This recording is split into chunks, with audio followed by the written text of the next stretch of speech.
Namaste and good afternoon. Greetings from all of us at Apollo Hospitals. This is Dr. Srinidhi Chidambaram here, and I'm very happy to see you all again. Welcome to the Facebook Live session presented by Apollo Hospitals. The series, as you know, discusses common medical conditions, latest technologies, innovations, and path-breaking treatments so that you can obtain freedom from diseases that are hindering your good health. Diabetic eye disease is a group of eye problems that can affect people with diabetes. It affects the eyes when the blood glucose, which is also called blood sugar, is too high. It can be temporary vision problems that can happen when your sugar is too high, where there can be temporary blurred vision. But if your blood glucose is going to stay high over time, it can damage the tiny blood vessels in the back of your eye, and these damaged blood vessels may leak fluid and cause swelling. The new weak blood vessels can also begin to grow, and they can bleed into the middle of your eye, and they can lead to both scarring as well as dangerously high pressure inside the eye. Over time, diabetes can lead to severe damage to the eyes. It can even lead to blindness. But the important thing to remember is that you can take steps to prevent diabetic eye disease and keep it from getting worse by taking care of your diabetes. It's important to know about this very, very serious condition. And it's important to know the earliest signs of diabetic eye condition so that you can be very, very alert and reverse the issue. Make sure it doesn't lead to blindness and other severe complications. To discuss this very important topic, I am delighted to welcome Dr. Ravi Sankar Erukulapati, MBBS MRCP UK, CCT Diabetes and Endocrinology UK. He's currently Senior Endocrinologist at Apollo Hospitals, Jubilee Hills, Hyderabad. He has trained and worked as consultant in diabetes and endocrinology at the Northern Deanery, UK. Dr. Ravi Sankar participates keenly in clinical research. He is a supervisor for several clinical research projects for final year Pharma D students, has delivered numerous talks in national and international forums. He's passionate about patient education programs. He has given hundreds of television interviews, articles, and also runs a YouTube channel on health and hormones. He has a special interest in soft skills training, conducted many workshops, is a Daphne certified trainer, a trainer and examiner at Medvarsity, and is actively involved in teaching and training medical graduates, DNB postgraduates in general medicine, trainees in endocrinology, and other medical students.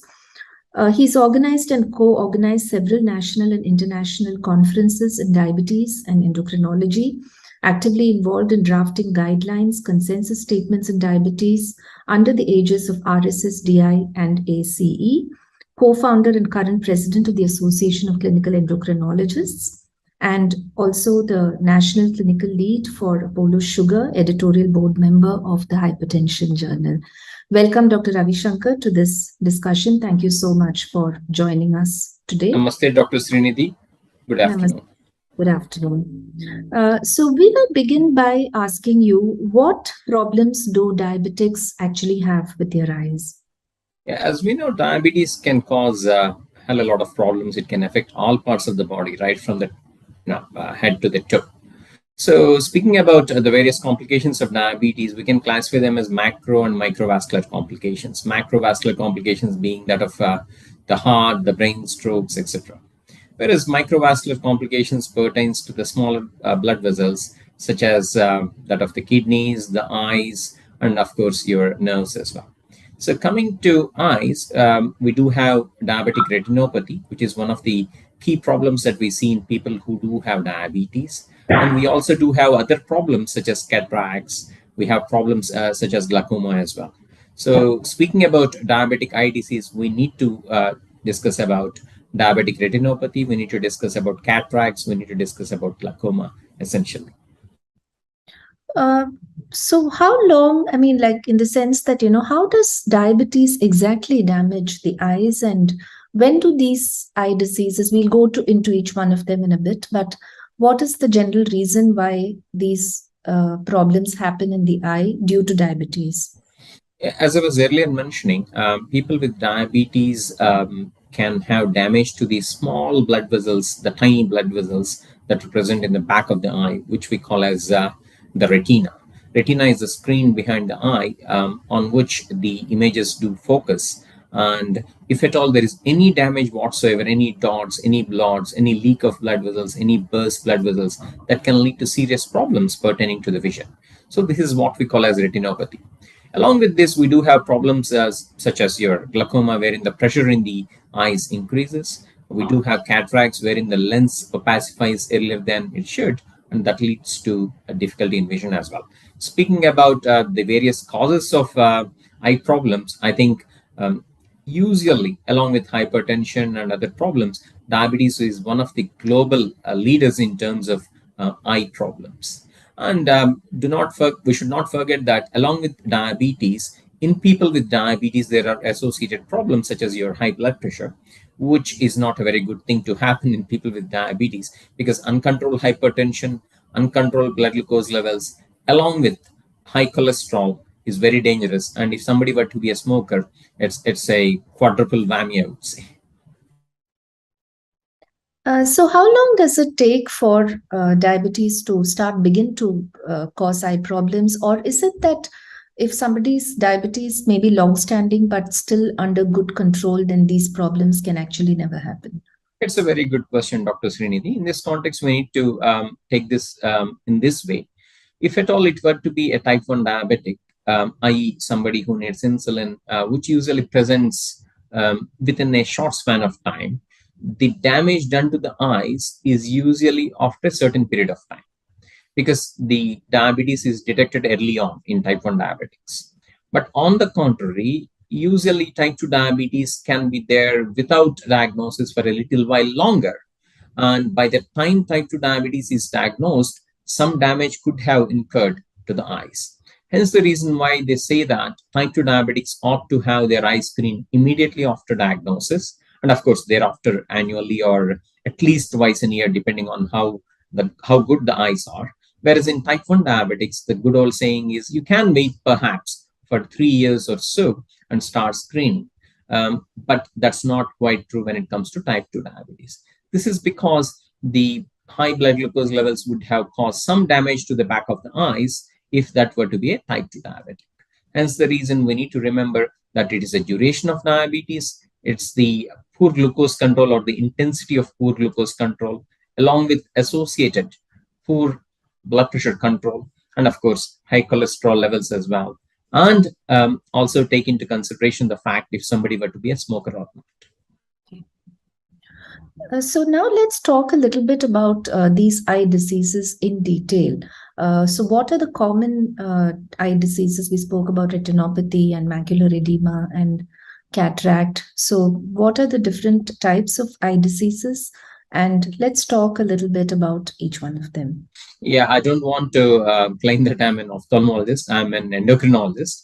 I deal Yeah. with diabetes related prevention and also detection of eye disease and referral to the appropriate specialist, which is usually an ophthalmologist. So, speaking about diabetes related eye disease, it's mainly your cataracts, which is your blurring of the lens or opacification of the lens, which is very important to really see an object. And then we do have the problems such as glaucoma, wherein the pressure in the eyes increases and which can damage the optic nerve, which is a nerve that is essential for the conduction or the transmission of the signals. And then we do have damage to the retina, which is a screen on which these signals would actually form an image and thereby allowing us to see the particular object.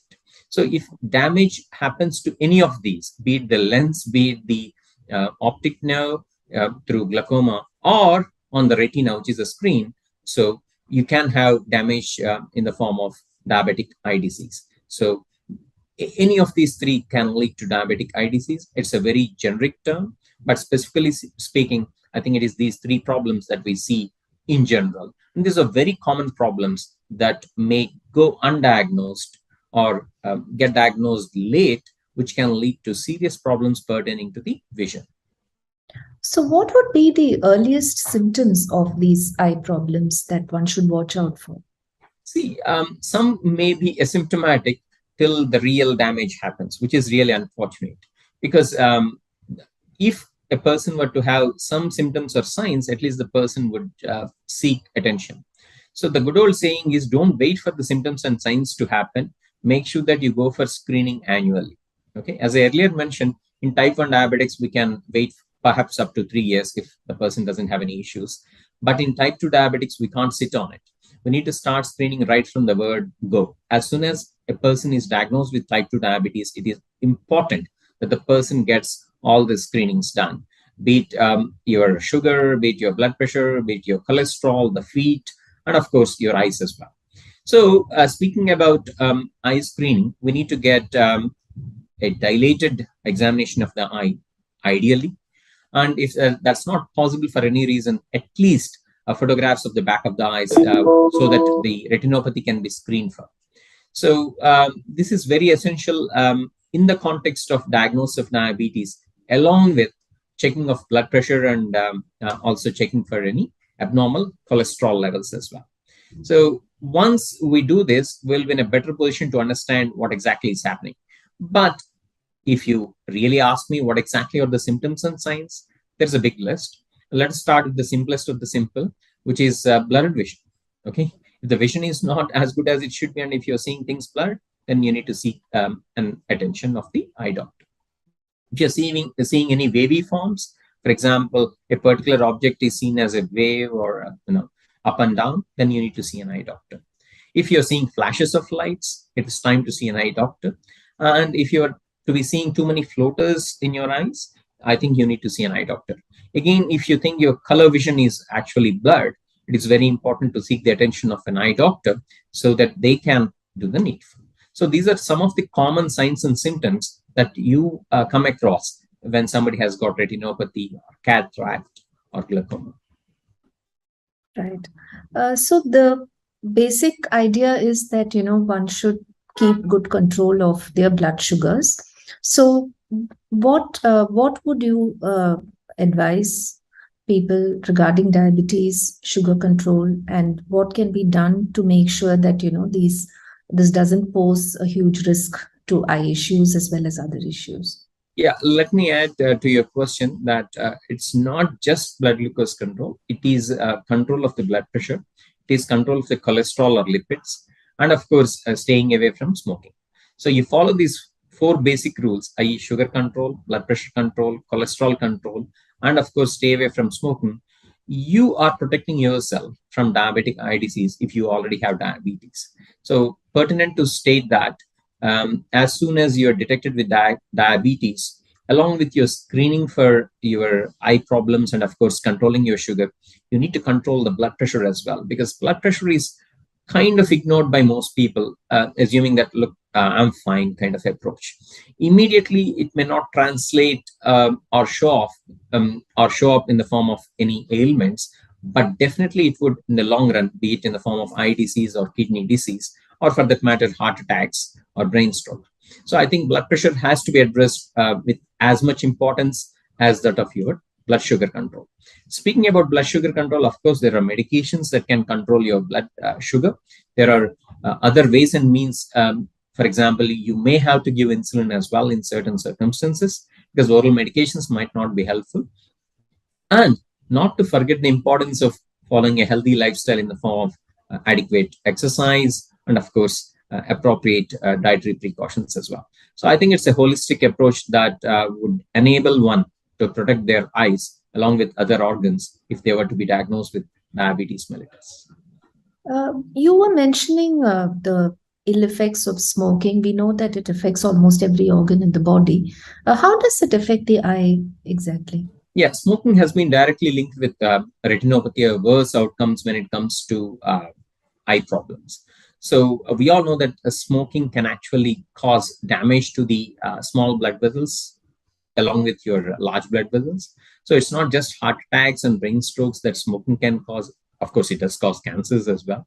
It can also result in damage to the back of the eye by increasing the risk of retinopathy, and this has been clearly shown in studies. So if one were to be a smoker, I think it's very important to refrain from smoking, not just to prevent the ill effects of smoking, such as your cancer, such as your kidney disease, such as your heart attacks, such as your and brain strokes, but also to decrease the risk of your retinopathy or damage to the eye.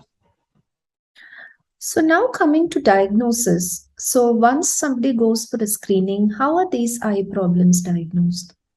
See, usually when somebody goes for eye screening, we all know that they check for acuity of vision. So they ask you to read some letters so that they know where exactly you stand in terms of your visual acuity. This apart, they might check you for the pressures in the back of the eye as well. So to screen for glaucoma. And when they dilate your fundus, they can look at the back of the eye and they can have a look at the retina. And when they look at the retina, they would be able to tease out if there has been any damage because of either sugar or blood pressure to the back of the eye, which is retina. And they would be able to see if there have been any leaks of blood vessels, if there are any dots, blots, and such kind of stuff. So this would enable the ophthalmologist or eye specialist to understand as to how the eye is, and they would be able to prescribe you any medication or any advice for that matter, including that of the blood pressure and sugar control, and not to forget the importance of lipid control, i.e. cholesterol control, and also about smoking cessation. So I think this is what usually an ophthalmologist would do when you were to go to them for a routine eye checkup. But if you do not go to an ophthalmologist and if you do not have that facility, the bare minimum that you are expected to do is to get a photograph of the back of the eye, which would give some sort of idea about how the back of the eye is, i.e., your retina is. And this would facilitate the grader who grades these images to give an impression about the retina as to whether there is some kind of damage in the form of background retinopathy, whether there is non-proliferative retinopathy, whether there is a proliferative retinopathy, or even maculopathy. So I think this is the bare essential, that is bare minimum, I would say, that is required of a person who has diabetes. But ideally, it is better to get a proper dilated examination of the eye. So once these eye problems are diagnosed, is there any way of treating them, or at which point is it kind of irreversible? See, usually the way we look at diabetic eye disease is a prevention. We discussed about prevention, i.e., you tackle the risk factors. Next comes screening. We already discussed about that, be it a dilated examination of the eye or um, doing a normal screening in the form of a photograph and grading it. So next comes to treatment. So treatment is usually, if at all somebody were to have just background retinopathy, they would ask you to come back after 1 year and ask you to address the risk factors. The risk factors being again your blood sugar, your blood pressure, your cholesterol, and last but not the least, smoking cessation. But there are certain scenarios, such as some non-proliferative retinopathies, some proliferative retinopathies, uh, for that matter, most proliferative retinopathies, I have to say. And also, when people have maculopathy, then you might need treatment in the form of anti-VEGF injections. You might need treatment in the form of laser treatment. People must have heard about laser photocoagulation, which is an important part of the treatment of diabetic retinopathy. Sometimes even vitrectomy, which is a surgery done by ophthalmologists, may also be necessary depending on how bad the retinal scarring is and how bad the damage is. So it all depends on what treatment is required, and this is a decision which is taken by the expert. Right. Is there anything further that you would like to mention about diabetes and also about its complications like the eye diseases? See, usually the good old saying is, if somebody were to have eye disease already in the form of retinopathy, it is very likely that they might have nephropathy. Nephropathy is damage to the kidneys. So it is important to see the body as a whole and to ensure that we screen that same individual for any kidney related problems if they already have eye problems related to the sugar. So if somebody were to have established retinopathy, then it is very important to screen the person for any diabetic kidney disease by doing a urine test called microalbumin test. And it is also very important to check their EGFR, which is done by doing a blood test called serum creatinine. So these are very basic fundamental tests. And if we were to do this, and of course, check their lipids, check their blood pressures, check their HbA1cs, I think it is possible to prevent damage to other organs as well. Because at the end of the day, we can't treat a person just for the eyes or just for the kidneys, but need to treat the person as an individual. So I think it's very important to recognize this fact and to ensure that we screen for other organs as well when somebody has got his or her eyes affected. So, how often should a diabetic person undergo all these tests? Every 6 months? It's a good question. Usually we call it annual screening. Okay. So annual screening is supposed to address all these things. But having said that, I'm speaking about annual screen for eye disease, annual screen for neuropathy, that means damage to the nerves in the feet, and to the kidneys. But this is not written on stone, and it may have to be tinkered and changed according to the needs of the individual. Some people need more frequent follow-ups. Some people might need less frequent follow-ups as well. For example, if somebody has got no retinopathy, if their blood glucose control is fantastic, and if their blood pressure control is fantastic, lipids are fine, I think they're okay to get their eyes screened every 2 years rather than every year, as long as the consulting doctor is happy about it. But on the contrary, there might be somebody who's got uncontrolled blood pressure, uncontrolled blood sugar levels. And if at all this person were to be planning pregnancy, I think it's very important to ensure that we fix all these, be it blood pressure, sugar, and screen for retinopathy before the person plans pregnancy. So these are the kind of precautions that one need to take.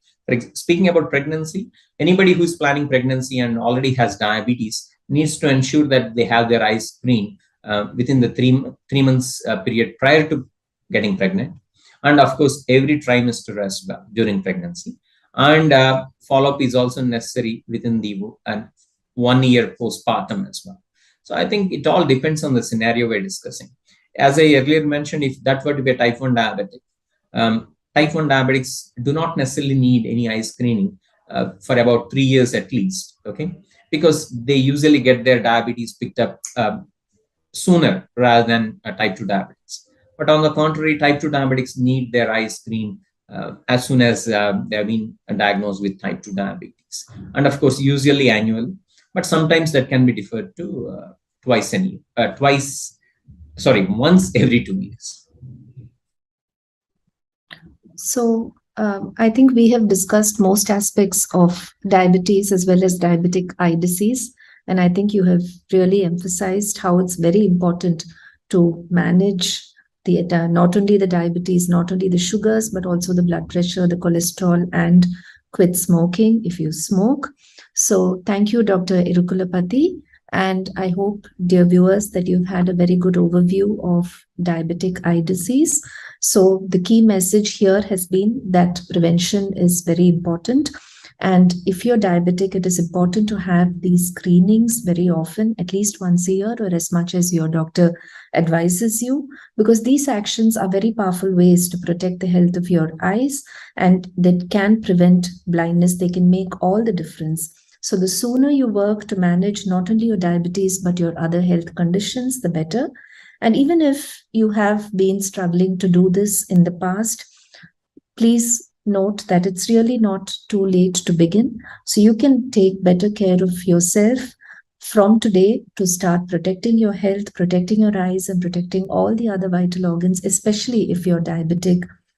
Please subscribe to our YouTube channel and to all our social media channels for the latest updates on health and health information and health awareness.